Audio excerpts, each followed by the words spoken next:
En el apartado de la ecuación de Bernoulli, nosotros primero que nada tenemos que entender el concepto de esta ecuación, que primero que nada, como vemos aquí, describe cómo se conserva la energía en un fluido en movimiento. Fue formulada por Daniel Bernoulli en 1738. Tenemos la ecuación de aquí. ¿Qué expresa cada valor de estos de aquí? Bien, primero que nada, la P podríamos identificarlo como la presión estática de un fluido. La partecita de aquí vendría siendo la densidad del fluido.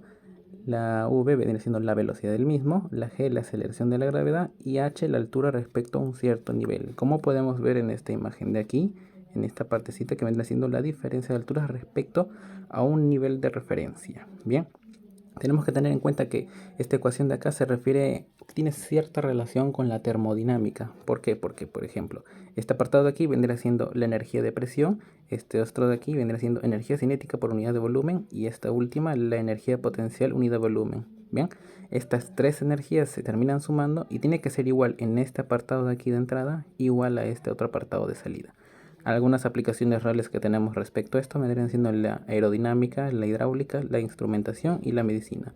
Aunque mayormente nosotros lo vamos a ver en el apartado de hidráulica respecto a algunos cálculos de caudales en tuberías, como vendríamos a ver acá en la imagen. Bien, a un ejercicio que nosotros podremos llegar a resolver vendría siendo el siguiente. Hallar la presión número 2, que es esta de aquí, en la salida de la tubería con ayuda del siguiente gráfico. Bien, teniendo en cuenta de que vamos a utilizar agua, por ende la densidad del agua.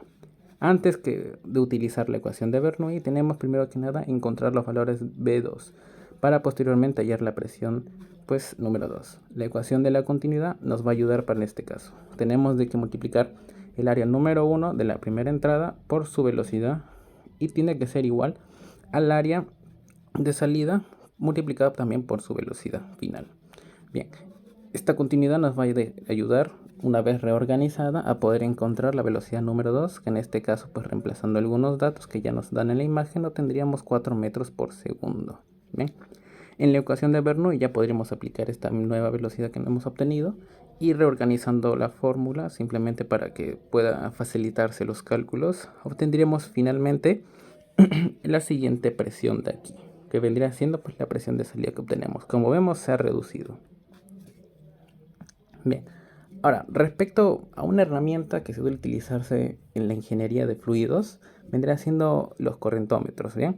Esta herramienta principalmente es utilizada para poder medir la velocidad de ciertas corrientes de agua, como vendrán siendo en caso de ríos, mares, canales, estuarios o incluso ciertos modelos físicos en ciertas simulaciones, ¿no es así? Bien, ¿qué más puede medir además de la velocidad de las corrientes de agua, no? Bueno, en ciertos dispositivos modernos puede medir, por ejemplo, como vemos aquí, siendo la dirección de la corriente, la profundidad, temperatura misma del agua, la presión y conductividad e inclinación respecto a una vertical. Bien, ciertas aplicaciones que llega a tener vendrá siendo en la hidrología, la ingeniería hidráulica, el control de caudales y la investigación oceanográfica, disculpen.